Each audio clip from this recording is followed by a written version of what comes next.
Merci à vous encore une fois d'être venu ce soir à cette conférence. Donc, on a le plaisir d'accueillir une deuxième fois Michel et Nathalie qui se situent en Suisse, donc juste à côté de chez nous. Bonsoir Michel et bonsoir Nathalie. Bonsoir. Bonsoir. Bonsoir Michel et Nathalie, heureux de vous retrouver pour cette belle conférence. Donc ce soir, on va Voilà. discuter voilà, comment surmonter la gestion de conflits grâce à la communication stratégique. Et c'est ce que je vous disais encore, c'est que la communication, elle est à la base de tout. Et aujourd'hui, on voit que la société, elle évolue. Il y a le Covid qui est passé par là. On voit que les codes changent dans les entreprises, que les relations changent dans les entreprises, hein, que ce soit au sein des équipes, entre les hiérarchies ou que ce soit même intergénérationnel. Il y a de nouvelles attentes, il y a de nouvelles choses qui se mettent en place, il y a des nouvelles valeurs aussi qui s'instaurent dans les entreprises et tout ça, ça modifie de facto les relations entre les personnes. On a aussi l'intelligence artificielle. Aujourd'hui, on en entend beaucoup parler. Il y a un vrai boom. Il y a une bulle de l'intelligence artificielle qui est en train d'éclater, qui lève beaucoup de questions aussi. Donc, on va faire un petit crochet par là, parce que vous allez voir, c'est prendre en compte toutes ces formes d'intelligence. L'idée, ça va être de créer des ponts entre le monde du travail de demain, le monde de travail aujourd'hui, les problèmes actuels et comment anticiper les besoins de demain. Et on va essayer de voir tous ensemble quels vont être ces indicateurs, ces techniques, toutes ces choses dont il faudrait au mieux se prémunir aujourd'hui pour pouvoir répondre à nos besoins actuels et aux enjeux de demain. Voilà, je me mords la langue pour ne pas en dire plus parce qu'après je suis parti pendant des dizaines de minutes. En tous les cas, voilà, on va laisser Michel et Nathalie se présenter et puis on va vous laisser l'honneur d'inaugurer du coup ce début de conférence. T'es qui, toi? Bonsoir tout le monde, je suis Nathalie de Marsay. Je suis formatrice de PNL depuis un peu plus de 20 ans. Je suis passionnée justement de la communication humaine et de comment se servir de ce système nerveux, de ce cerveau. Et, et c'est ça que je suis venue vous partager. Et toi, Eh tu es ben, qui? Michel Wozniak, je suis initialement du monde de l'informatique et de l'intelligence artificielle, ça tombe bien. Et à un moment donné, dans ma vie, j'ai voulu en fait rejoindre le côté intelligence artificielle, informatique avec le côté humain, parce que je pense qu'effectivement c'est nécessaire aujourd'hui. Il y a un changement de société qui est en cours, un changement de paradigme, on va dire. Et ça va nécessiter pas mal d'adaptations pour tout le monde, et vraiment dans tous les métiers.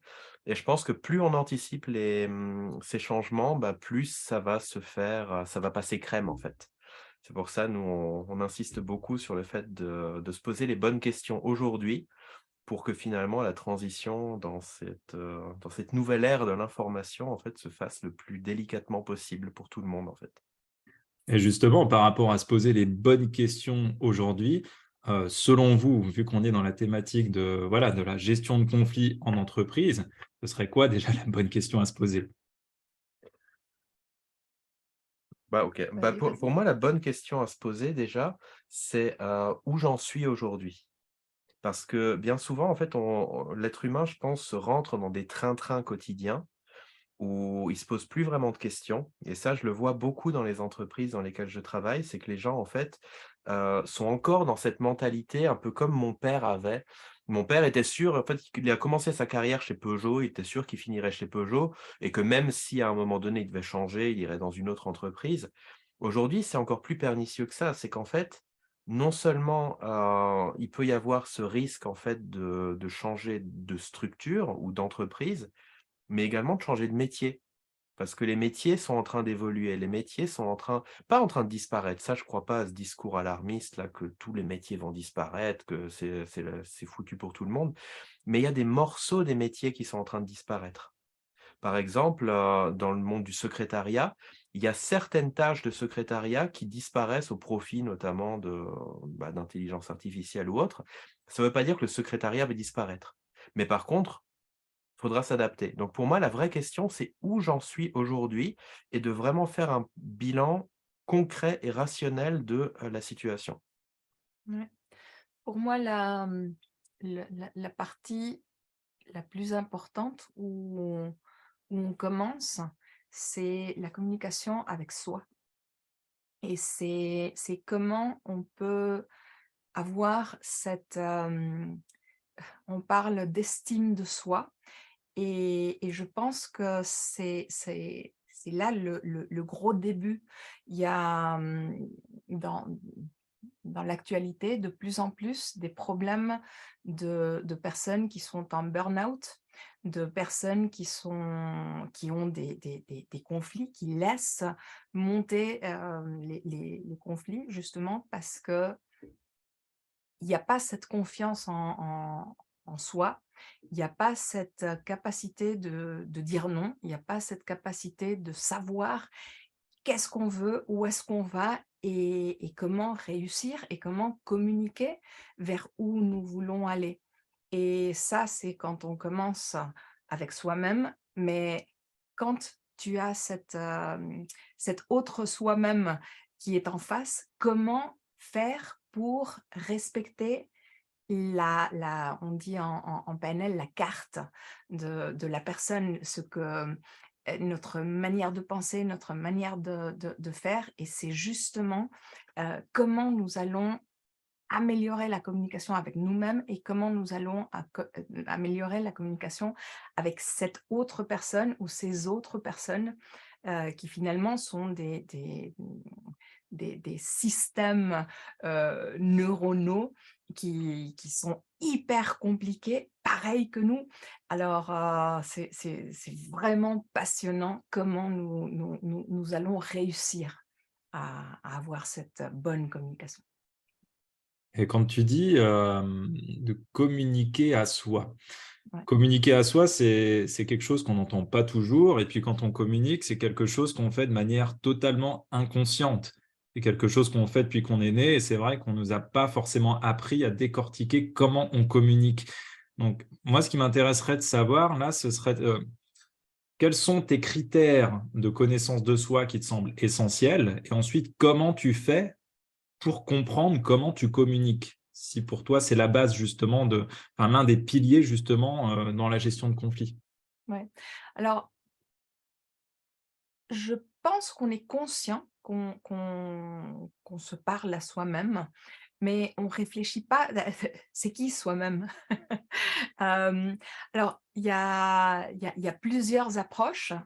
Nous parlons aussi dans cette approche de Tim Galway, dans la personnalité 1 et la personnalité 2. Mais finalement, quand on parle d'estime de soi, c'est presque comme s'il y avait ces 2 personnes-là qui habitent en nous.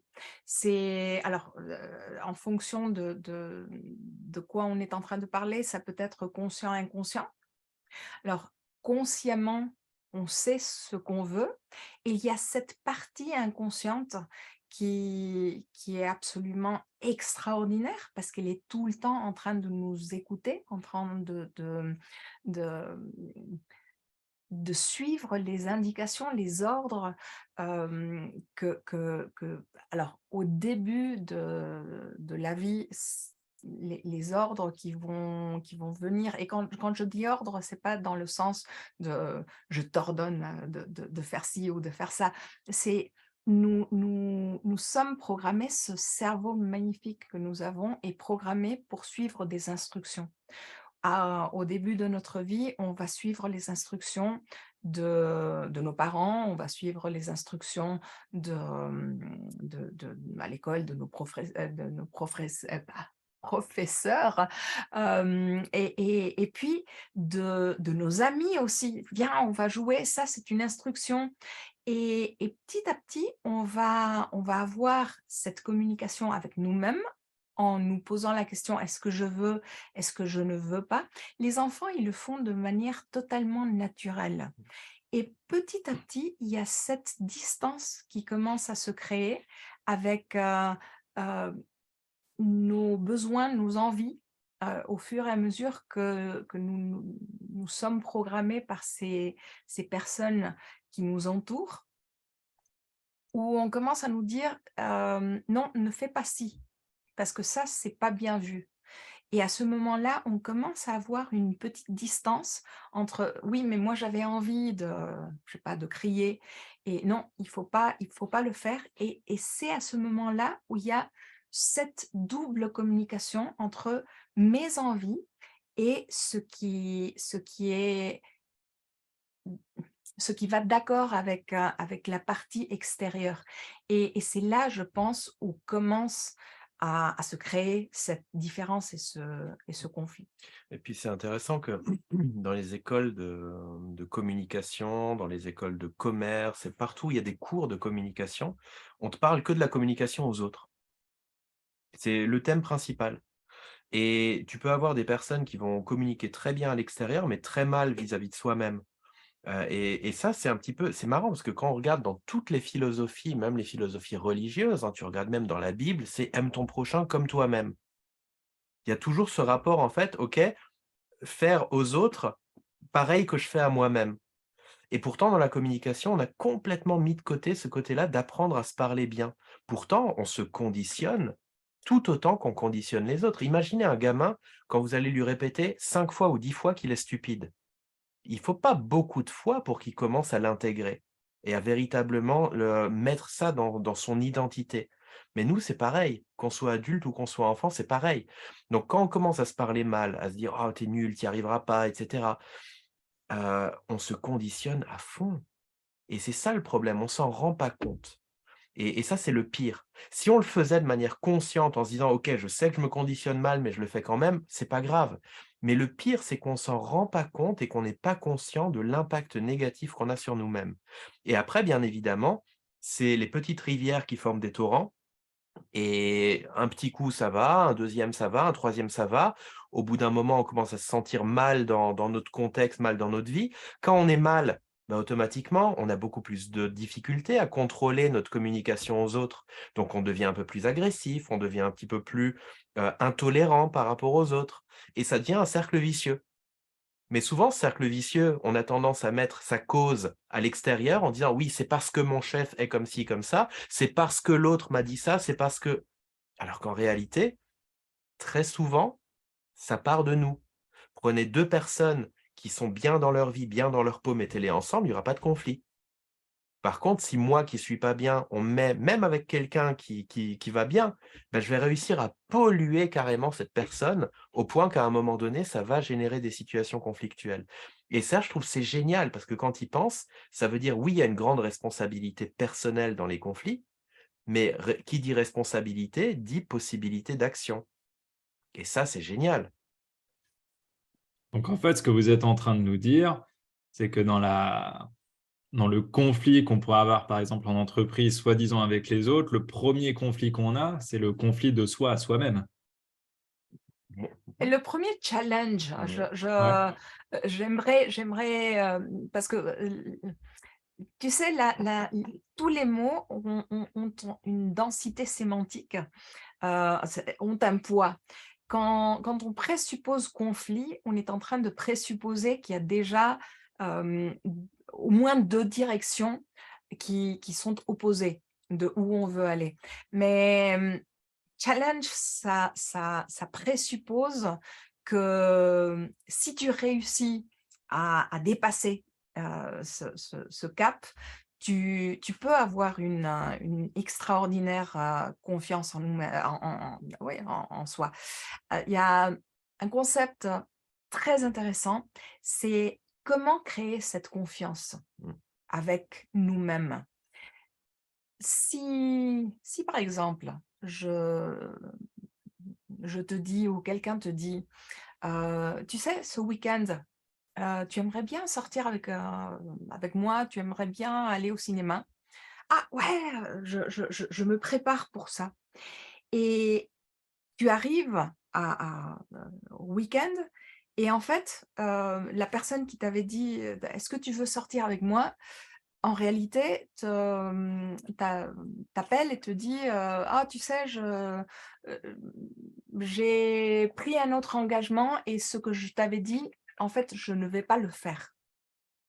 Comment tu te sens si quelqu'un te dit: «On avait prévu de passer un temps, ensemble Et, et en fait, il n'est pas là pour toi. S'il te le fait une fois, s'il te le fait 2 fois, s'il te le fait 3 fois, tu ne vas plus avoir confiance en cette personne-là. Si toi, tu te programmes à te dire: «OK, ça y est, on commence l'année, je vais faire du sport. Yes. Commençant la semaine prochaine, je vais commencer à faire du sport, je vais marcher tous les jours». Arrivé le premier lundi, tu te dis à toi-même: «Tu sais, je t'avais dit que j'allais sortir avec toi et que j'allais marcher tous les jours avec toi, mais en fait, là, j'ai la flemme, alors j'y vais pas». Tu le fais une fois, tu le fais 2 fois, tu le fais 3 fois, tu perds confiance en toi. Et c'est ce rapport avec toi-même. Alors, l'avantage, c'est qu'il y a rien de plus facile que de récupérer cette confiance. Parce que, en fait, c'est d'avoir parole et que ta parole envers toi-même est d'autant plus de valeur que la parole à l'extérieur. Si tu te dis à toi-même, OK, commençons, je sais pas, allons dans un autre exemple, ça peut être, allez tiens, je vais commencer à enregistrer des vidéos, ou je vais, et tu tiens ta parole. Si tu t'es donné à toi-même de la parole et tu tiens ta parole, ah tiens, je peux avoir confiance en moi. Ah! Et si tu répètes, après je pense, ne te promets jamais quelque chose que tu sais d'avance que tu ne vas pas, tenir cette promesse. Si tu te promets, si tu te dis quelque chose, que ce soit quelque chose que tu vas véritablement, hem, honorer, que tu vas véritablement faire, si petit à petit tu t'accoutumes à faire ce truc-là, c'est extraordinairement facile de récupérer cette bonne communication avec toi-même, cette bonne base comme n'importe quelle, bonne relation où tu te fais de confiance et du coup, ton regard vers l'extérieur va être beaucoup plus bénévole avec les autres. Parce que tu vas avoir tu vas partir d'une position centrée qui va entraîner une meilleure communication. Après, je ne dis pas que l'extérieur, il y aura pas de challenge ou de conflit. Non, mais de où toi tu pars, c'est complètement différent. Et puis surtout, il y a une systémie dans la relation. C'est-à-dire que dès lors où j'ai un conflit avec quelqu'un, je suis dans un système avec cette personne. Et ce qui est intéressant, c'est que dans un système, tout élément influence l'autre.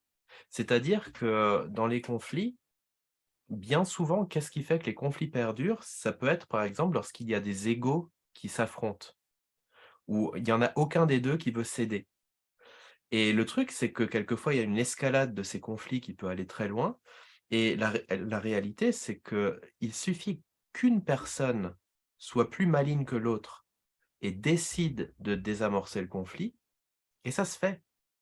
Mais pour ça, effectivement, pour réussir à mettre l'ego de côté, bah, faut être bien avec soi-même. Et on revient toujours à cette même thématique, c'est communication à soi-même et le fait, en fait, de fonctionner d'une manière systémique.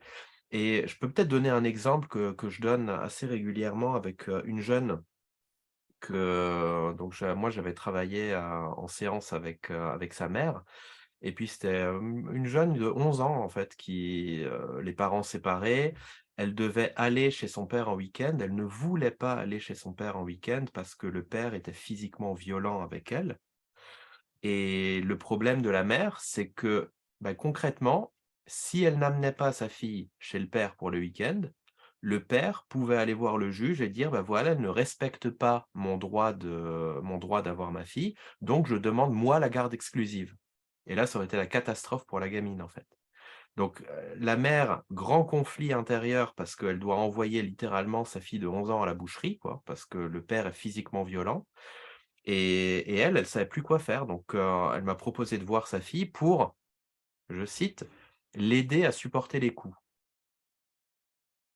Je me suis dit: «Il y a peut-être une meilleure manière de faire».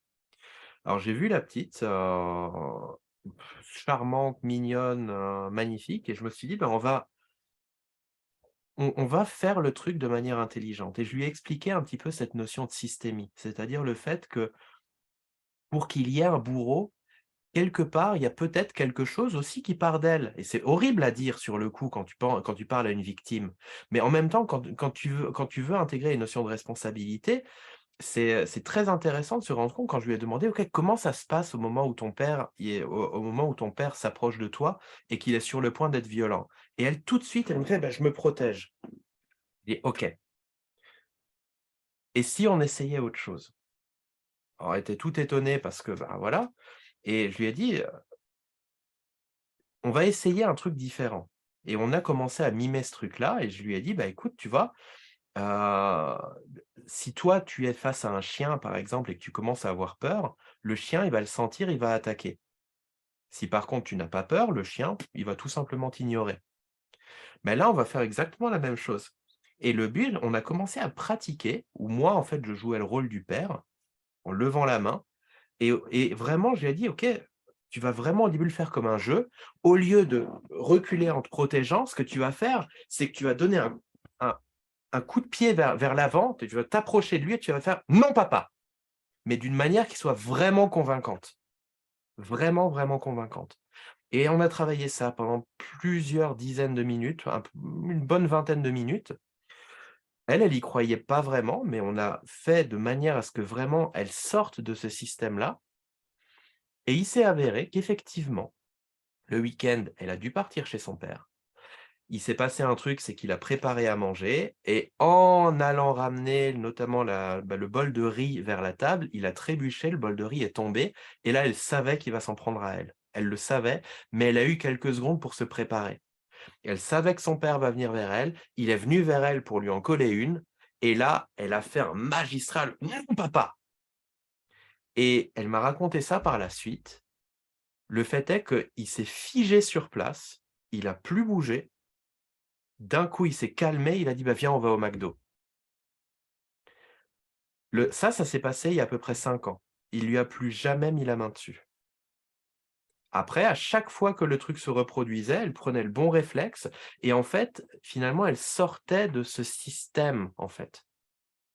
Et ça, je pense, c'est la meilleure manière, en fait, d'expliquer finalement la communication et la gestion de conflits à quelqu'un, c'est de se rendre compte que, il y a pas de fumée sans feu.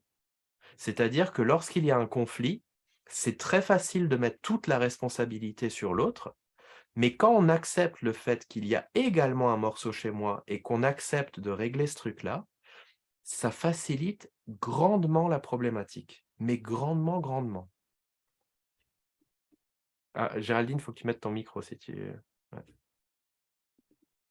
Mais du coup, Michel, quand tu es en entreprise là et que tu as à faire face à un patron qui est buté, qui veut rien entendre, qui est vraiment, fixé dans son schéma de pensée et qui n'a pas la flexibilité pour, s'adapter aux situations ou, à ses salariés, du coup, comment on fait dans ces quarts d'heure-là? Je peux te donner un exemple très simple. C'était, quand moi j'étais en entreprise, dans l'équipe où j'étais, où j'ai eu, un chef qui était, temporaire, on va dire, suite à un changement de hiérarchie et c'était quelqu'un qui était très, agressif, dans le sens mais agressif psychologiquement. Et c'était intéressant de se rendre compte qu'il y avait des personnes dans l'équipe qui, lorsqu'ils venaient et ils disaient: «Vous êtes vraiment nuls», quoi. Il y en a qui le prenaient complètement pour eux, mais qui derrière, pendant toute la journée, ils étaient en pétard, ils allaient après à la cafette pour parler avec tout le monde en disant à quel point c'est un salopard et cetera, qui étaient mal. Il y avait ceux qui disaient: «Je m'en fous, moi je sais très bien la qualité du travail que je fais, c'est pas lui qui va me dire si je fais mon travail bien ou pas, quoi». Et ce qui est intéressant, c'est que lui s'en prenait surtout à ceux qui s'énervaient. Les autres, il les ignorait totalement. Pourquoi? Parce que et ça, c'est ce qu'on sait aussi dans tout ce qui est, perversion narcissique, c'est qu'un pervers narcissique choisit sa victime. Il va pas aller vers quelqu'un qui sait poser des limites et poser des barrières. Il va trouver la personne qui a cette fragilité, ce quelque chose qui en fait une bonne victime. Je pense que le conflit, c'est pareil. Parce que quand tu vois dans une entreprise, dans une équipe, c'est très rare que tout le monde soit en conflit avec le hiérarchique. C'est très, très rare. Ça arrive, mais là, on est sur un autre problème. Mais quelquefois, c'est certaines personnes qui sont en conflit. Et quand tu regardes de l'extérieur, souvent, tu as des collègues qui voient ça et puis ils disent: «Bah oui, mais je comprends pourquoi ça s'engueule. Ils sont tous les 2, par exemple, obstinés, ou ils sont tous les 2 ci, ou ils sont tous les 2 ça». Et tu te rends compte que finalement, bah, même en entreprise, souvent la meilleure posture, c'est la prise de recul. C'est d'observer de commencer à s'observer d'un peu plus loin, en fait. Pour moi aussi, là, il y a 2 points importants. Le premier, c'est que derrière toutes les attitudes que nous avons, il y a une intention positive. Alors, quand il y a un conflit, quand le chef génère ou crée des conflits, derrière son attitude, même si l'attitude peut être questionnable, la, ce- ce- pour lui en tout cas, il y a une intention positive. Alors, de trouver quelle peut être l'intention positive derrière ce que cette personne-là est en train de mettre en place. Ça, ce serait le premier point. Et le deuxième point, dans l'exemple que tu donnais, il y a un conflit et les personnes qui se laissent énergétiquement euh, euh, être bravées par ce conflit-là, vont aller se réunir avec d'autres pour partager mais laisse-moi te raconter ce qui m'est arrivé ou Dis-moi elles, pas que elles c'est vont pas vrai. elles vont trouver avec qui partager ce truc-là. Et ça, je pense, c'est quelque chose d'important à réfléchir, à se rendre compte que si tu le partages, si tu racontes ton histoire, finalement, tu vas vivre l'histoire que tu racontes de toi-même. Et l'histoire que tu veux bien acheter et que tu veux bien raconter, même s'il y a une base de réalité, le fait de commencer à la partager avec d'autres personnes qui énergétiquement sont dans cette vibration-là, va donner de la force, va donner de l'ampleur à ce conflit-là. Quand, au contraire, tu observes la personne, ok, quelle est son intention positive dans ce qu'elle est en train de communiquer, dans ce qu'elle est en train de faire? C'est quoi en fait ses besoins? C'est quoi en fait ce qui est en train de se mettre en place? Là, tu as beaucoup plus de chances de trouver une façon on dit en PNL, de faire du rapport. Et de faire du rapport, quand on parle d'empathie, c'est pas je vais trouver la personne super agréable ou non, c'est véritablement de se mettre à la place de l'autre, d'avoir cette véritable capacité de te mettre à la place de l'autre. Et quand tu te mets à la place de l'autre, on joue souvent à dire, «Ah oui, mais c'est que si je me mets à la place de l'autre, ah oui, je suis un gros con». Non, non, ça, c'est pas véritablement de jouer à te mettre à la place de l'autre. De jouer à te mettre à la place de l'autre, c'est te couper de toi-même et véritablement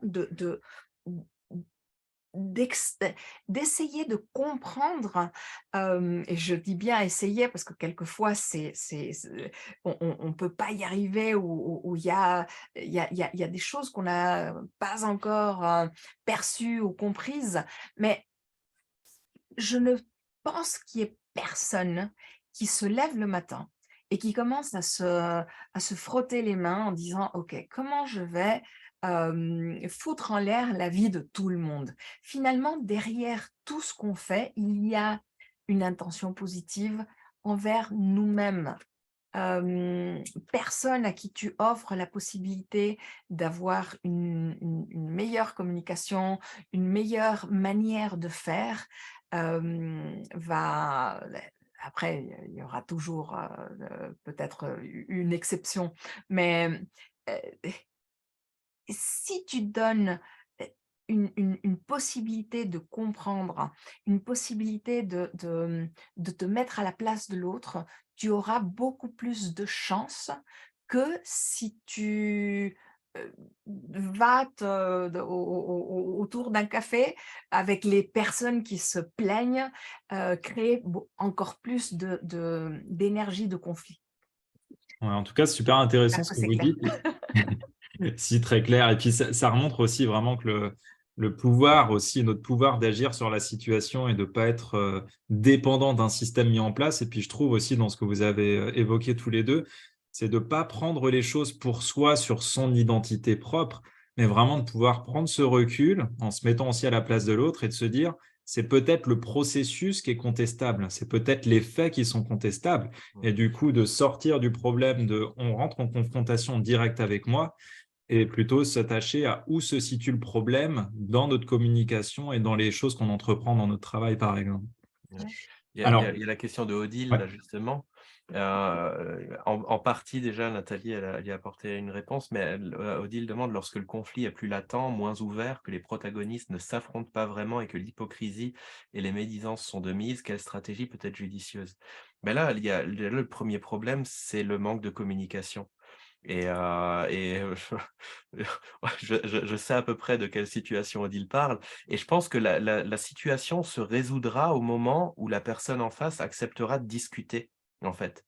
Parce que tant que la personne ne veut pas discuter, ne veut pas parler, en fait, on est dans une non-communication, malgré que le silence est une forme de communication. Ça veut dire: je n'ai pas envie d'affronter ce truc-là. Et on peut pas obliger quelqu'un à faire quelque chose qu'il veut pas.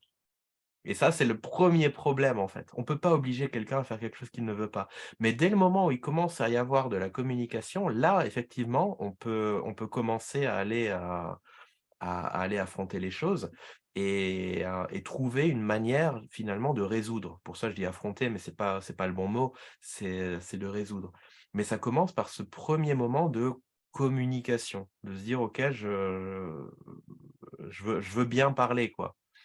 Et souvent, effectivement, il y a des personnes, à un moment donné, elles sont pas prêtes. Pourquoi? Parce qu'il peut y avoir des peurs. Il peut y avoir peur de perdre le contrôle sur la situation, peur de ne pas gérer la réponse en face, peur de se faire décrédibiliser pour une raison X ou Y. Et le problème, c'est que quand on est dans la peur, le rationnel fonctionne plus. C'est tout le problème. C'est que dès lors qu'on est dans une situation de peur, on fonctionne d'une manière très animale, en fait. C'est notre cerveau reptilien qui prend le dessus, ou alors, sur des trucs même plus légers, le cerveau émotionnel et pendant ce temps-là, notre néocortex est complètement désactivé, en fait. Donc on peut plus réfléchir rationnellement à la chose. C'est là qu'on commence à avoir des comportements qui peuvent être, vraiment des comportements de survie, qui peuvent être de l'agression, de la méchanceté, de la colère et le truc, c'est que le problème, c'est que le réflexe habituel de l'humain face à la colère ou de l'agression, il va répondre par de la colère. Est-ce que ça va être utile ou pas? Je ne sais pas. Par contre, trouver moyen justement, en se mettant à la place de la personne, en se disant: «OK, là, pour en arriver à ça, elle doit être dans un sacré état de peur. Qu'est-ce que moi je peux faire pour essayer au maximum de lui faire baisser son niveau de peur?» Et quelquefois, ça part tout simplement par le fait de manière directe ou indirecte, de rassurer la personne par rapport à ces éléments qui lui font peur. Donc ça peut être un très bon vecteur en fait et c'est là, de nouveau, c'est la prise de recul qui permet d'observer ce truc-là et souvent on va retrouver ça dans les conflits plus latents où les personnes en fait n'affrontent pas ou n'osent pas en fait finalement, faire face, quoi. Ouais. Il y a 2 petites, spécifications que je voudrais rajouter. C'est pour nous, la définition de problème, c'est simplement la distance qu'il y a entre l'état désiré et l'état actuel. C'est en fait, les problèmes nous font avancer. Les problèmes, ce sont des opportunités d'apprentissage. Et la deuxième petite spécification, c'est que pour qu'il y ait un conflit, il faut 2 personnes qui veulent créer ce conflit. Mm. Si tu laisses l'autre qui veut avoir le conflit toute seule, en réalité, son système nerveux, à un moment donné, devra énergétiquement devra baisser. Et ce que tu disais, tu parlais du cerveau reptilien. Quand une personne est en croyance d'être en danger de vie ou de mort, il n'y a rien qui va rentrer tant que la personne n'est pas posée. Et il y a plusieurs manières de poser. Finalement, on est en train de parler d'énergie, d'ondes cérébrales. C'est pour ça que, par exemple, nous, dans nos formations, nous faisons systématiquement de la cohérence cardiaque juste avant de commencer. C'est un super outil où toi, tu gères tes états intérieurs et tu gères ta chimie cérébrale, tu gères les ondes cérébrales. En fait, c'est comme si tu faisais un reset de ton système. Et nous avons un truc absolument extraordinaire, ce sont les neurones miroirs. Si toi, tu rentres dans ce reset et tu es en face de cette autre personne, et ça peut être en face ou ça peut être simplement de projeter la prochaine fois que tu vas avoir cette personne-là en face ou que tu vas avoir une quelconque communication avec elle, il y a tu mets en place cette communication avec les neurones miroirs. C'est ce qu'on fait, par exemple, avec les enfants ou encore avec les animaux. Quand toi, tu te centres, ça va impacter, ça va avoir un effet avec les personnes que tu as en face, les enfants ou les animaux. Ça, je pense, c'est un super outil à garder à la main. Ouais. Nathalie et Michel, vous diriez qu'en fait, qu'un conflit, ce sont des besoins qui ne sont pas satisfaits, que ce soit d'un côté ou de l'autre? Est-ce qu'on peut résumer un petit peu les choses sous cet angle-là? Je pense qu'il peut souvent y avoir de ça. Il peut souvent y avoir de ça. Et ce que j'aime observer, en fait, c'est que par rapport à ces besoins, ça dépend vraiment aussi ce qu'on appelle le besoin. Parce qu'il y a des personnes, si elles m'ont dit, moi j'ai le besoin de tout contrôler, bon, est-ce que c'est vraiment ça le besoin? Quelquefois, quand tu creuses un petit peu, tu te rends compte que derrière, c'est juste des peurs, quoi. C'est pas qu'elle a besoin de contrôler, c'est qu'elle a peur de perdre le contrôle. Et quelquefois, quand tu dégages cette peur de perdre le contrôle, finalement, elle se rend compte que c'est OK de pas tout contrôler, quoi. Donc quelquefois, il y a ces notions de besoin, faut bien les distinguer en fait de qu'est-ce qui les motive derrière, de qu'est-ce qui se cache derrière. Mais ce qui est intéressant, parce que tout ce qu'on dit, c'est très responsabilisant et je sais qu'il y a des personnes qui n'aiment pas en fait, être responsabilisées de trop. Mais quand tu regardes dans la vie, et c'est pareil dans les entreprises, c'est pareil dans les organisations, tu vas avoir certaines personnes qui sont quasiment jamais en conflit avec personne et d'autres personnes qui sont quasiment tout le temps en conflit avec tout le monde. Est-ce que ça part vraiment du fait que l'un a eu la chance absolue d'avoir dans son entourage que des gens géniaux et l'autre a eu la malchance absolue d'avoir dans son entourage que des abrutis? Non, pas forcément. Peut-être, ça serait un sacré coup du hasard. Mais je pense qu'il y a beaucoup de choses qui partent de nous-mêmes, en fait, dans les notions de conflit, dans les notions de problématiques. Et le truc, c'est que tant que tu ne te regardes pas toi-même, ben, tu es victime de tout ça. Et dès le moment, en fait, où tu prends une certaine responsabilité, ce qui est jamais très agréable parce que, bah, voilà, ça oblige de retourner finalement le miroir sur soi, bah, c'est là que tu commences à avoir des moyens de pouvoir agir. Alors, ça ne veut pas dire que tu vas tout résoudre.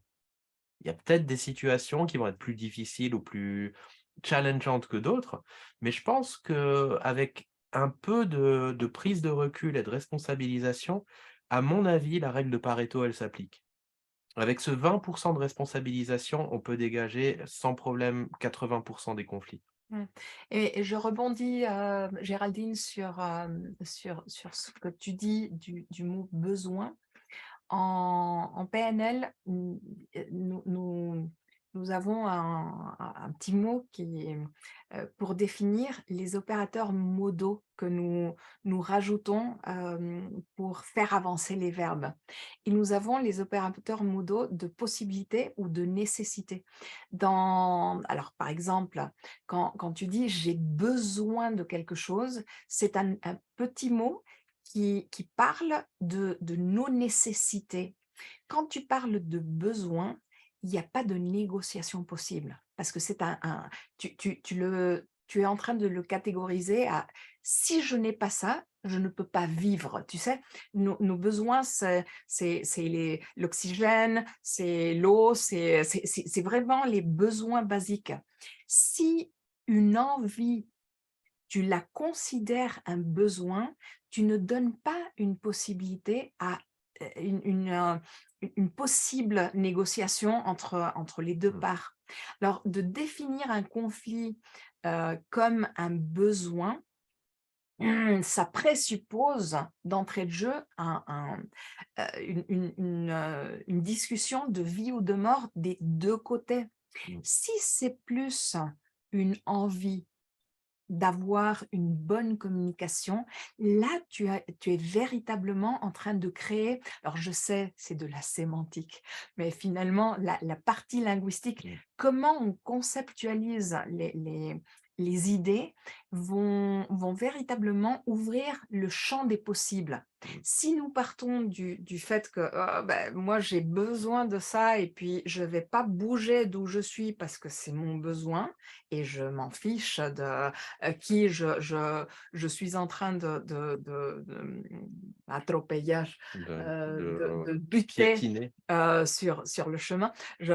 Pour ceux qui ne savent pas, je suis franco-mexicaine et plus mexicaine que franco. Alors, quelquefois, il y a le français qui m'échappe.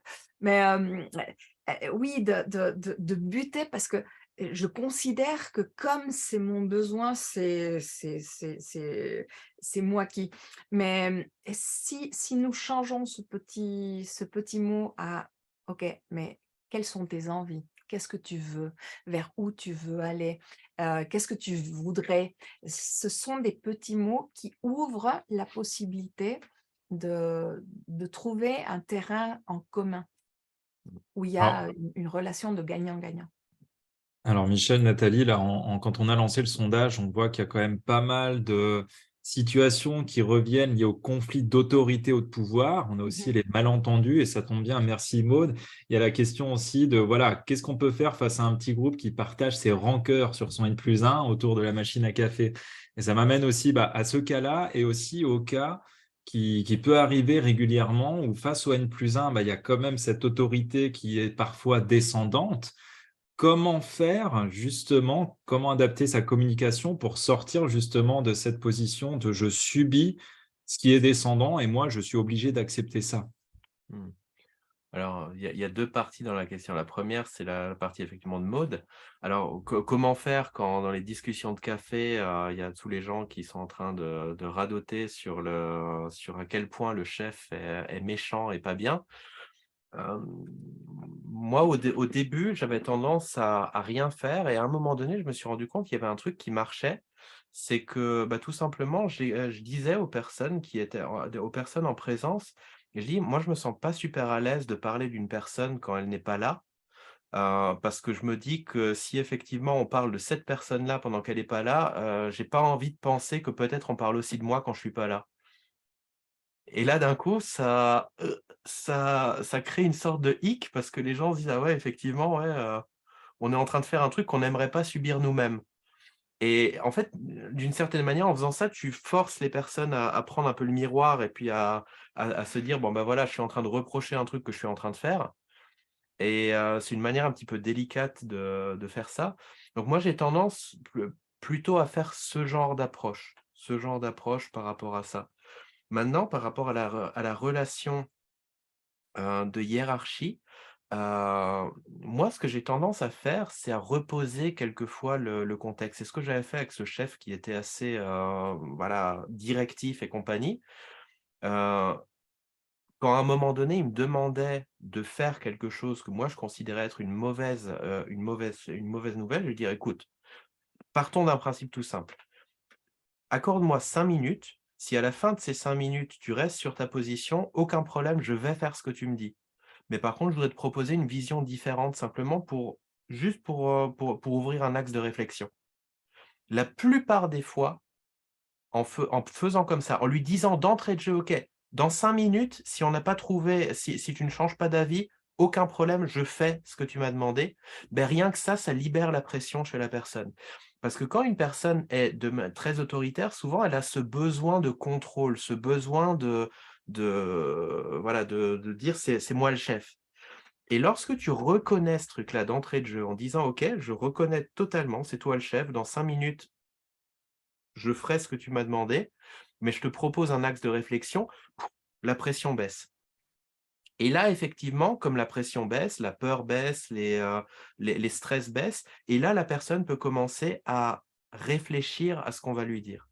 Donc pour moi, c'est tout dans la communication, c'est ce 1er levier qu'on va mettre en place. Et ce 1er levier, il peut faire toute la différence. Ouais. Il y a aussi le fait que quand tu approches quelqu'un, hiérarchiquement supérieur, de, simplement de garder en tête de ne pas amener un conflit, mais amener déjà des solutions. Ça déjà, ça met en place, une énergie différente. Quand c'est simplement: «Je viens remonter un problème», les personnes les dirigeants en cadre, supérieur sont gavés de conflits. Et ils vont avoir une sensation de relâche quand il y a des personnes qui les approchent avec, déjà une solution. Mmh. Ok. Alors dites-nous, est-ce que vous auriez peut-être des cas concrets dans lesquels vous vous trouvez actuellement, vous ne voyez pas d'issue, des situations qui peuvent être un petit peu souffrantes? Je pense qu'on en a tous déjà rencontré dans notre travail, donc si vous en avez, partagez-les avec nous. C'est vraiment l'occasion de disposer du regard de Michel et Nathalie. Mmh. Donc mettez-nous tout ça dans le chat. Et puis peut-être pendant ce temps, il y a Xavier qui a mis un message qui disait justement: «Les besoins de connexion, d'échange et de participation font pourtant partie des besoins fondamentaux». Mmh. Oui, mais le problème, c'est quand il y a un déséquilibre entre cet échange, cette connexion vers l'extérieur et l'échange de connexion avec soi-même. Parce que, je pense, c'est ce qu'on appelle l'alignement, en fait, être aligné. C'est être vraiment en connexion déjà avec soi-même, et c'est beaucoup plus facile quand tu es déjà connecté avec toi-même de pouvoir être connecté de manière sainement finalement avec les autres. Et ça, c'est un truc malheureusement qui n'a pas été identifié dans les fameux besoins fondamentaux justement. On parle de connexion, mais connexion, ça veut dire quoi? Mmh. Est-ce que le conflit, c'est vraiment une connexion? Je pense que le conflit, c'est plutôt un signe de non-connexion.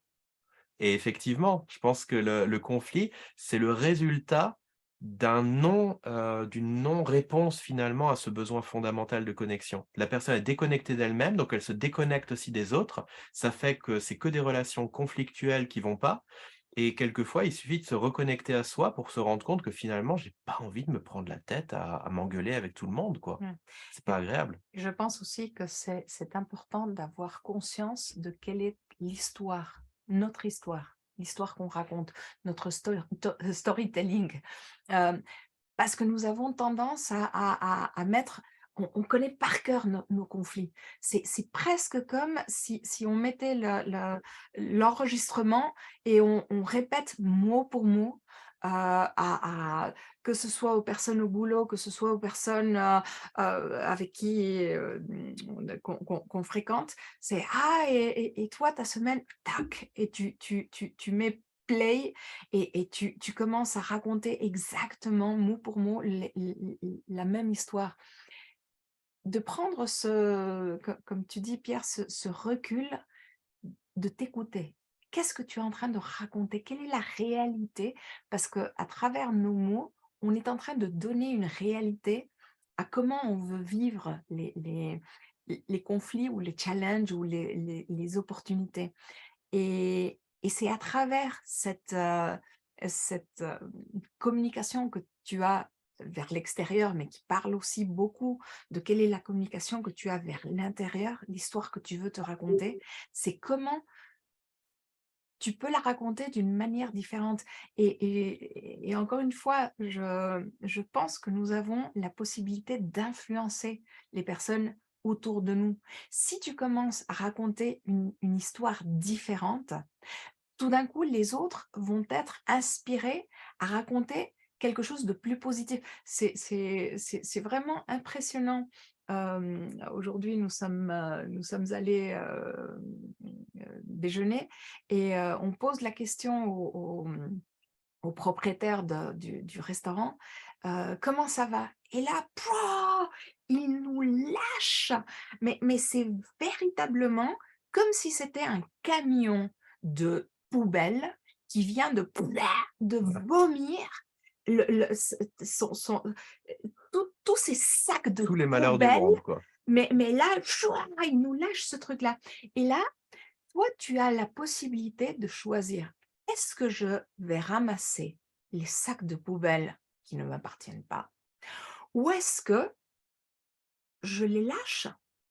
Je, je, je ne vais pas rebondir sur cette histoire-là, je ne vais pas connecter avec cette émotion parce que finalement, les conflits, il faut s'en rendre compte, on devient accro aux conflits.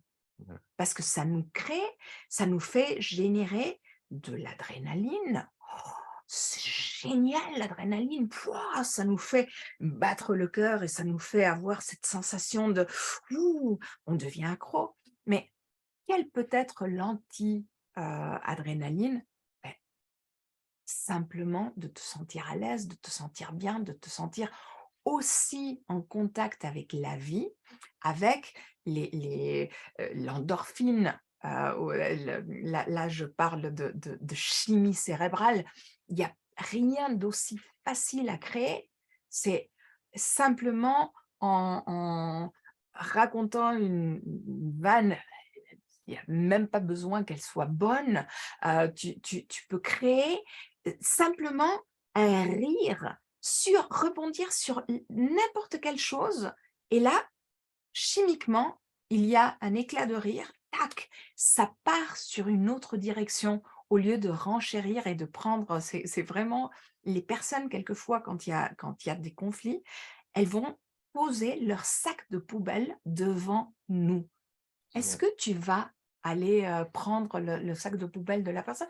Non, c'est toi qui as le choix de rebondir. Après, chacun l'adaptera avec sa propre identité, mais d'offrir une autre issue, une autre possibilité, de ne pas acheter. Finalement, c'est toujours un échange d'achat et de vente d'énergie et de pensée. Est-ce que quand quelqu'un veut te vendre son sac de poubelle, est-ce que tu es dispo à l'acheter ou pas? Ouais. Et c'est à toi la responsabilité de dire non, écoute, ça ne m'appartient pas, je te le rends. Ouh, et ouais, de repartir, je pense. Après, je sais, c'est pas super facile à maintenir toute la journée ton état zen. Non, le truc, c'est à quelle vitesse, quand il y a des conflits, tu te remets dans cet axe de balance, d'équilibre. Et ça, je pense, ça rejoint un petit peu ce que Maud a écrit là justement. Maud qui dit: «Je vois des personnes en souffrance face au changement et qui génèrent des situations conflictuelles. Comment les amener à se poser la question du "où j'en suis maintenant"?»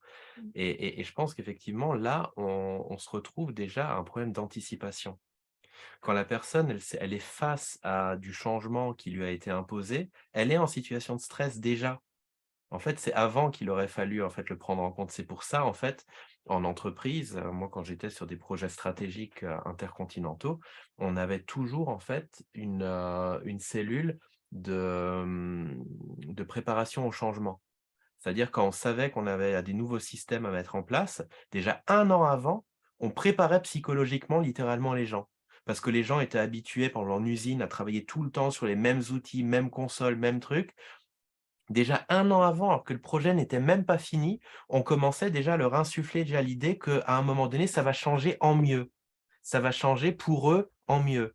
Et on commençait à demander aux gens: «OK, qu'est-ce qui te faciliterait la vie?» Alors il y a ceux qui vont dire: «Rien du tout, c'est parfait comme ça», mais il y en a plein qui commençaient à donner des idées. Mais à force de préparer les gens au changement, à force de semer la graine, ben, au moment où on présente le nouveau truc, ben, il y a très peu de résistance, en fait. Enfin, j'allais dire, en fait, c'est un peu comme ceux qui aiment pas le concombre, tu leur fais manger un petit bout de concombre un peu tous les jours et au bout d'un moment donné, il y a l'acceptation, quoi. Exactement, exactement. C'est de préparer le terrain, en fait. Exactement. Et c'est vrai pour la nourriture, pour le concombre, c'est vrai pour plein de choses. C'est vrai aussi au travail, tout simplement, dans des contextes, tout simplement de changement. Ça peut être des changements hiérarchiques. Pourquoi en entreprise, quand on change un boss, c'est secret jusqu'au moment de l'annonce de la nouvelle personne? C'est ridicule, c'est stupide. Mm. Quelquefois, on le sait déjà 6 mois en avance, mais non, non, non, pour ne pas faire trop de vent, pour ne pas faire de vagues, on va pas en parler. Et après, on s'étonne qu'au moment où d'un coup on met les gens face à ça, qu'il y a de l'opposition de partout. Mais ça, c'est de la bêtise initiale, en fait. C'est de la bêtise préalable. Et c'est ça, en fait, je pense qu'il faut réussir à dégager. Et pourquoi les gens ne veulent pas communiquer? Parce que eux-mêmes, ils sont pas capables d'assumer le changement qui va être mis en place. Mm. Donc vraiment, quelquefois, on va dire: «Oui, c'est les salariés qui ne gèrent pas le changement», mais moi, quand je suis là en tant que coach ou en tant que sparring partner ou quoi, je leur dis: «Non, non, le problème, il n'est pas chez les salariés. Le problème, c'est que toi, tu as pas, entre guillemets, «les couilles» d'assumer le fait que tu vas mettre en place un énorme truc et que tu vas leur imposer ça sans leur laisser le choix. Si toi, tu assumais le truc et tu commençais déjà maintenant à les impliquer, à communiquer avec eux, je peux t'assurer, il y aura pas de conflit au moment où ça va se faire». Mm. Donc il y a cette anticipation, quoi. Ouais. Il y a aussi cette magnifique astuce de, de projeter la personne vers où elle veut aller Mmh. et d'associer la personne à faire comme si elle avait déjà réussi. Parce que si tu t'associes à comme si tu as déjà réussi, comme si tu as déjà atteint ce que tu veux obtenir, en fait, tu donnes des ressources à la personne. Si elle part de son état actuel, avec les conflits actuels, elle va partir avec les déficiences, on Ouais. dit? Mmh. Les déficiences actuelles avec le manque de ressources actuelles. Mais si tu la mets déjà dans la situation qu'elle va atteindre, avec qu'est-ce que tu vas voir, qu'est-ce que tu vas entendre, comment tu vas te sentir quand tu auras atteint ton objectif. Ah ouais, je vais avoir. Et là, tac, la personne a les ressources comme si elle avait déjà atteint, ce qu'elle veut atteindre et du coup, c'est beaucoup plus facile d'envisager un chemin vers, de comment faire. En fait, c'est un peu comme, de l'ingénierie, Inverse, ouais. inverse. Mmh. Ouais. Exact. Et aussi, Michel, Nathalie, tout à l'heure, là, enfin, on est en train de parler de malentendus en fin de compte. Et on a vu tout à l'heure dans les problèmes qui étaient évoqués, il y avait le côté hiérarchique et il y avait aussi le malentendu qui était en deuxième position. Vous Mmh. parliez de communication stratégique.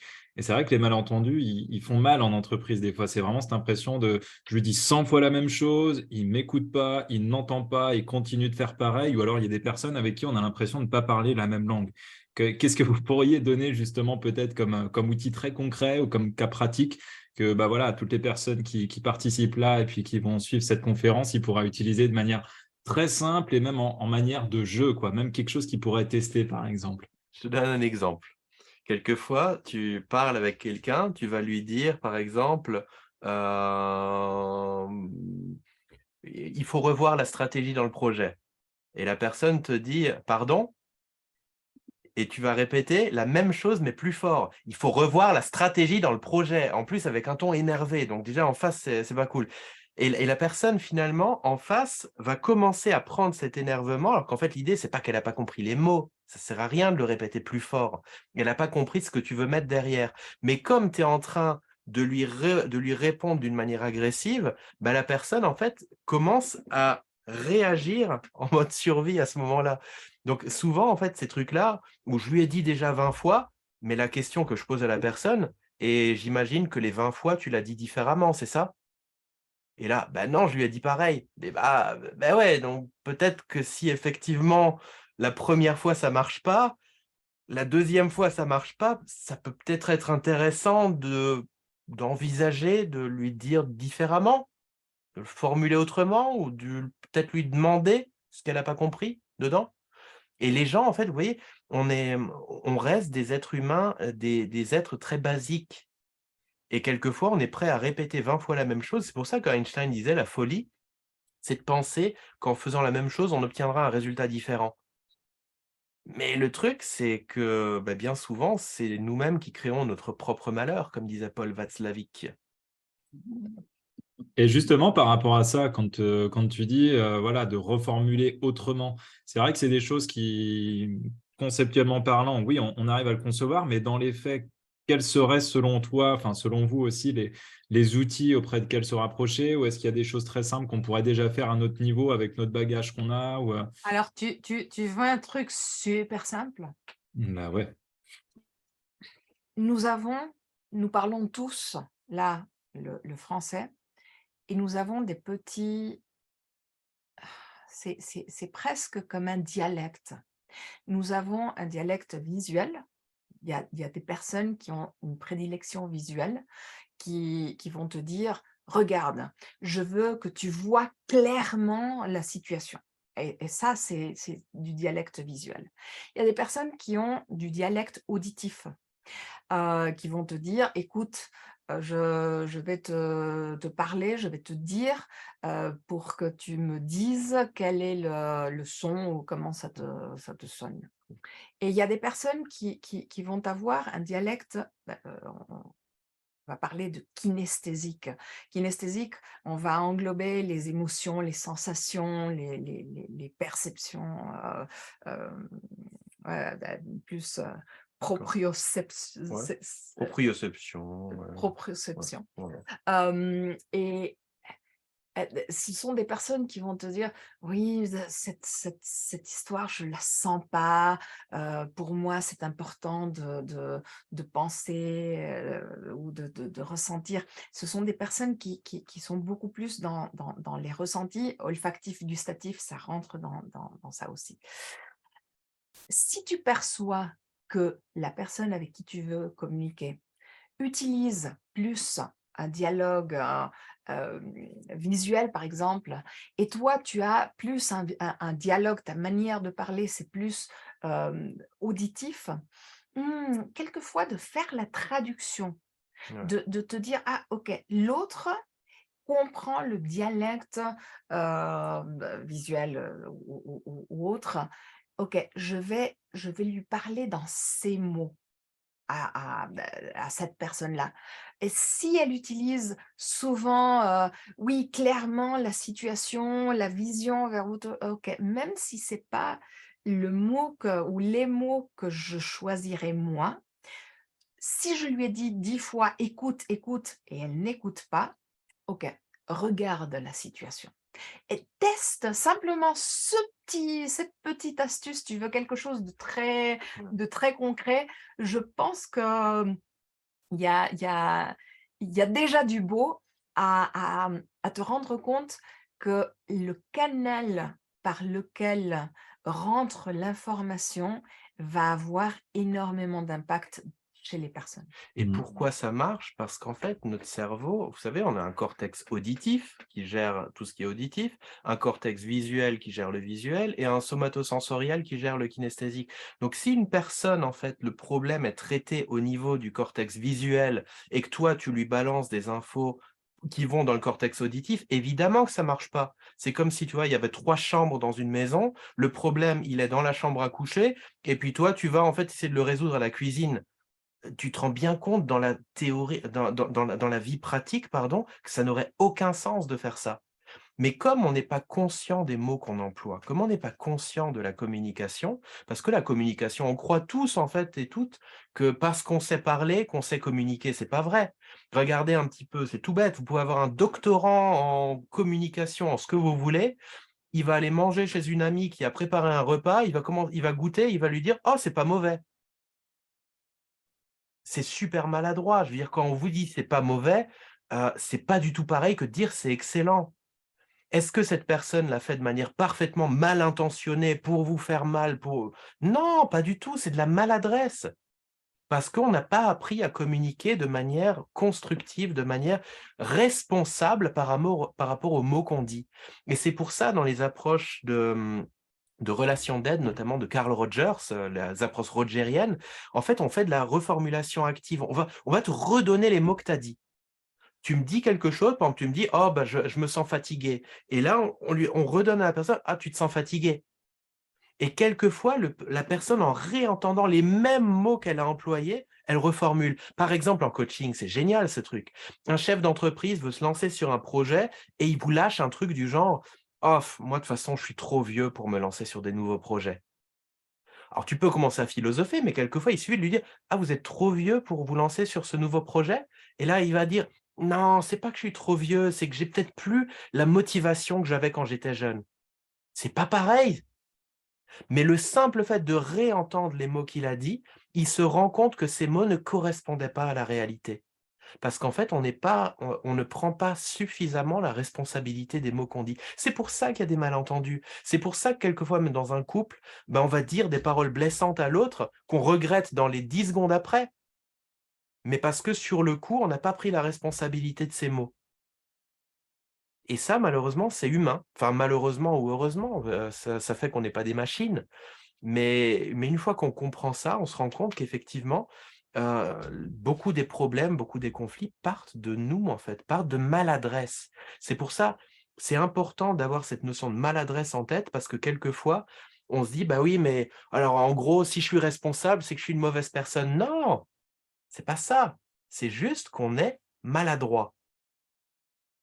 Et l'idée, en fait, dans la communication, c'est d'apprendre à reprendre la responsabilité de nos mots et finalement de passer d'un mode maladroit à un mode conscient, où je suis conscient de ce que je dis. Et je parle, je pense, on va dire, avec un but derrière. Richard Bandler, le co-créateur de la PNL, il a créé un bouquin qui s'appelle Thinking on Purpose. Penser avec un objectif clair, penser en fait d'une manière ciblée. C'est vraiment ça, penser d'une manière ciblée. Et quelquefois, en fait, j'ai l'impression qu'on est en mode, débit de parole, en fait, juste parler pour parler, sans vraiment prendre la mesure des mots qu'on utilise. Donc vraiment, pour moi, ça serait un point important pour cette soirée, c'est vraiment de commencer à s'écouter parler. Quand ça va pas, quand il y a du conflit, comment est-ce que moi je parle? Pas seulement les mots, mais les intonations également. Parce que quelquefois, je me rends pas compte qu'au moment où je réponds à la personne en face, et ça m'arrive moi très souvent, Nathalie, elle me reprend beaucoup là-dessus, c'est que quelquefois les intonations font passer un message qui porte de l'agression. Et c'est pas volontaire, c'est pas que je suis une mauvaise personne ou quoi, c'est qu'à un moment donné, c'est venu toucher peut-être un petit bouton sensible chez moi, une zone peut-être de peur, une zone de danger, une zone de je me sens pas respecté. Et puis résultat, ben, je réponds comme moi j'ai perçu de l'agression, je réponds par de l'agression. Alors qu'en fait, à la base, il y avait pas d'agression. Donc vraiment, ça demande, ouais, beaucoup d'humilité et je pense que c'est le travail d'une vie, en fait. Mmh. Et je pense à, aussi comme tu veux, Pierre, des des petites astuces spécifiques, le rapport, véritablement cette technique qu'on utilise de C'est quoi créer, le rapport? le rapport, beh, c'est justement comment créer cette empathie avec l'autre. Alors La plupart du temps, ça se met en place naturellement. On crée du rapport avec les personnes. Mais cette technique de laquelle on parle, c'est comment créer cette bonne communication quand ça ne passe pas. Quand la personne que tu as en face, en fait, elle est tellement différente de toi que il n'y a pas cette connexion, il n'y a pas ce tuyau par lequel on peut après connecter ou lancer la communication. Et il n'y a rien de plus facile que de créer du rapport. Le rapport, ça va être, alors on va le faire de manière très élégante, mais ça va être de montrer à la personne avec qui tu es en train d'avoir une communication qu'en fait, s- elle peut te faire confiance parce que tu deviens comme un miroir de l'autre. Tu sais, on peut se parler parce que je te comprends, je suis comme toi. Il y a plusieurs petites astuces pour devenir ce miroir de cette personne. Ça peut être simplement avec nos expressions faciales. Si la personne a tendance à hocher la tête, si toi aussi, après, attention, c'est pas singer, j'ai vraiment dit de le faire d'une manière très élégante. Mais si la personne a tendance à hocher la tête et toi aussi, tu fais à peu près les mêmes mouvements ou la même communication non verbale, là, tu es en train d'ouvrir la porte à ce qu'il y ait plus de communication à ce que la personne comprenne ou elle pense, OK, je peux te faire confiance pour te livrer un message, pour te livrer parce que tu es véritablement avec moi. D'avoir cette connexion avec les yeux. Mmh. Combien de fois maintenant il y a cette habitude de je suis avec toi, oui, je suis avec toi, et je regarde le portable. On perd la communication avec l'autre.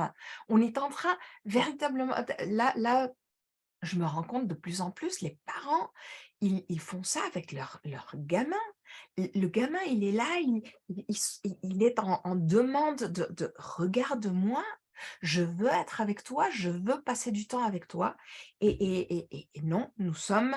Attends, oui, dans un instant, il faut d'abord que j'envoie le message qui est quel est le message qu'on est en train je parle le gamin, mais pareil, quand on va se boire un café avec un ami, la première chose qu'on fait, on sort le portable, on le met sur la table.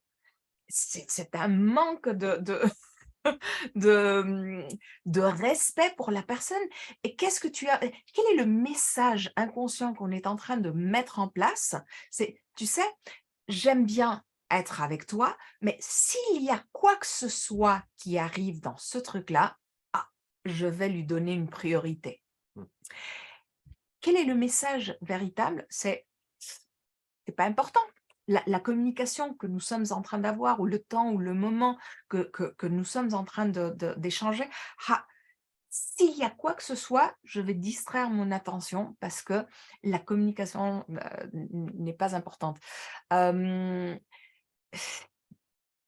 Même si le temps que tu dédies à l'autre est restreint, même si c'est 10 minutes, que ce soit véritable 10 minutes de communication, de connexion avec l'autre, qu'il ait véritablement la sensation de je peux te faire confiance parce que tu es là pour moi. Et ça, c'est créer le rapport. C'est je comprends ton système de pensée, ton système. Après, le comprendre ne veut pas dire adhérer. Le comprendre ne veut pas dire je deviens comme toi. Non, non, c'est simplement ah oui, ok, c'est un petit peu comme la porte d'entrée qui ouvre la porte, la clé qui ouvre la porte. Une fois que la porte est ouverte, là, tu peux me dire ce que tu veux. Là, je suis à l'écoute de ton message, de ce que tu vas partager avec moi. Mais tant que tu n'as pas ouvert tourné la clé, tant que tu n'as pas trouvé la clé pour ouvrir la porte, le message va passer difficilement. Mmh.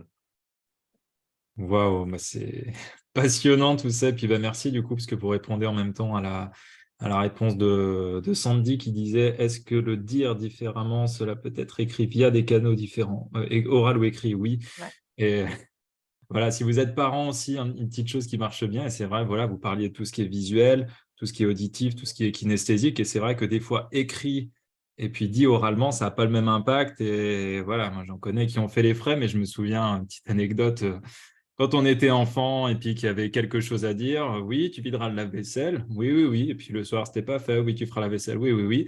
Et, du jour au lendemain, où c'était marqué sur un bout de papier, oui, bonjour mon homme, merci de faire la vaisselle, de vider le lave-vaisselle, etc. Bonne journée, bisous, naturellement, mais le soir, c'était fait.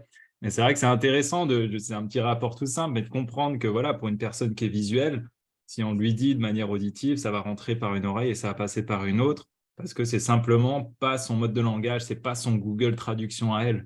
Et ouais, en tout cas, merci de vos explications, super, super Et puis là, on intéressantes. donne la responsabilité à la personne. C'est ça le pire, c'est qu'en fait, on lui a parlé dans un langage qui n'est pas son dialecte, et après, on va dire c'est de sa faute qu'elle ne l'a pas fait. Alors qu'en réalité, si on prend du recul et qu'on comprend ces dimensions de canaux d'entrée, etc., ben, on se rend compte que finalement, la vraie responsabilité, elle était de mon côté. Parce que si maintenant, moi, je commence à vous parler en polonais, à moins que vous parliez le polonais, vous n'allez pas comprendre ce que je vous dis. Est-ce que c'est de votre faute que vous comprenez pas? Non, c'est de ma faute parce que je vous ai parlé dans une langue que vous ne comprenez pas. Et ça, c'est une notion de responsabilité. Pour moi, c'est 100% de 100% je vais pas dire de certitude, mais pas loin, presque 100% de certitude de pouvoir résoudre la plupart des conflits, en fait. Ouais. Et dans ton exemple, Pierre, je crois que aussi une petite astuce, c'est toujours d'expliquer pourquoi. Mmh. C'est important. Quand tu demandes quelque chose à quelqu'un, un service ou de faire quelque chose ou n'importe, tester. Si tu donnes un pourquoi, c'est important pour moi que tu vides le lave-vaisselle parce que, et tu rajoutes n'importe quelle explication. T'as même pas besoin que ça tienne la route. Tu auras encore plus de chances que la personne fasse ce que tu es en train de lui demander. Et ça marche aussi en entreprise.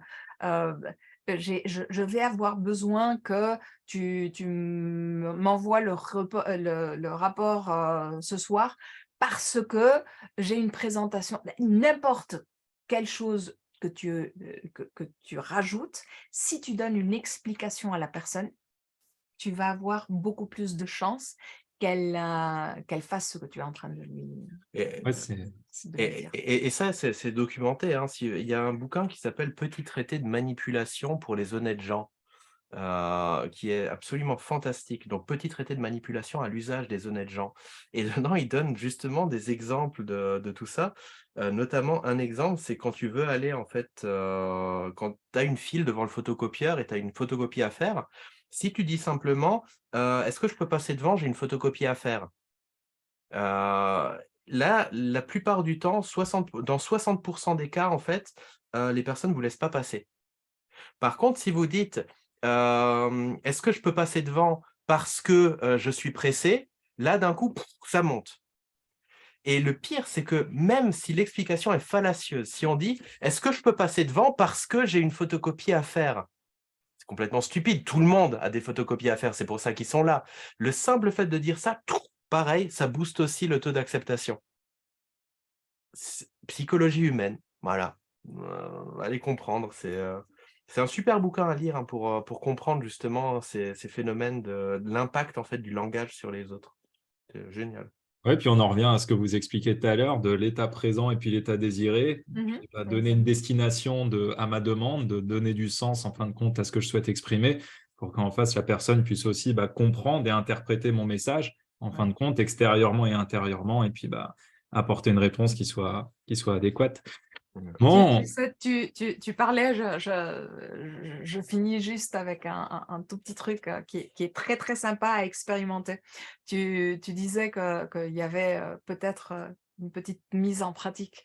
Alors, je vous invite à vous mettre, à vous asseoir tout droit et à tourner la tête pour voir jusqu'où vous arrivez à voir en tournant la tête. Et faites une note mentale de « OK, j'arrive à voir jusqu'à là ». Et maintenant, imagine que derrière toi, il y a une petite araignée qui est descendue avec son fil et tu vas te retourner jusqu'à ce que tu vois cette araignée qui est derrière toi. OK? Alors, allez-y, retournez-vous et allez voir cette petite araignée qui est derrière vous. Qui d'entre vous, levez la main, est arrivé beaucoup plus loin? On savait qu'il n'y avait pas de petite araignée, mais le fait de donner une direction au cerveau, ton cerveau va mettre en place toutes les ressources pour arriver beaucoup plus loin parce que tu as un objectif, tu as un but. Et ça, c'est véritablement une astuce et une pratique que tu peux tester avec, tu le fais avec n'importe quelle personne. Elle va mettre en place des ressources pour atteindre. La première fois, je ne t'avais pas dit pourquoi est-ce que j'étais en train de te demander de faire ça. Mais le fait de dire, ah, il y a une araignée, pac. Voilà. simple, clair, efficace. Merci Nathalie. Bon, je crois qu'on a vu pas mal de choses ce soir. En tout cas, c'est un régal et je pense tout le monde est resté bien longtemps. On aurait pu encore rester pendant des heures. Je pense on peut peut-être prendre une dernière question. Allez, si vraiment vous aviez une question à poser, je pense que c'est le moment. On peut en prendre une petite dernière. On a déjà une bonne heure et demie de conférence. On a déjà partagé beaucoup de choses. Mais voilà, si vous avez une petite question, une toute dernière, c'est le moment.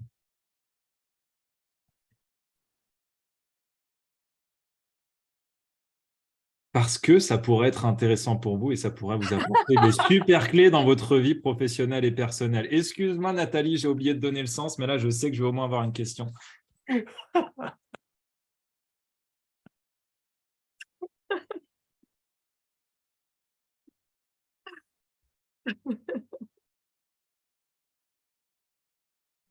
Ok, alors on va laisser. Moi, j'ai une question. Ouais, je le savais, je le sentais. Tout ça, on peut l'apprendre où?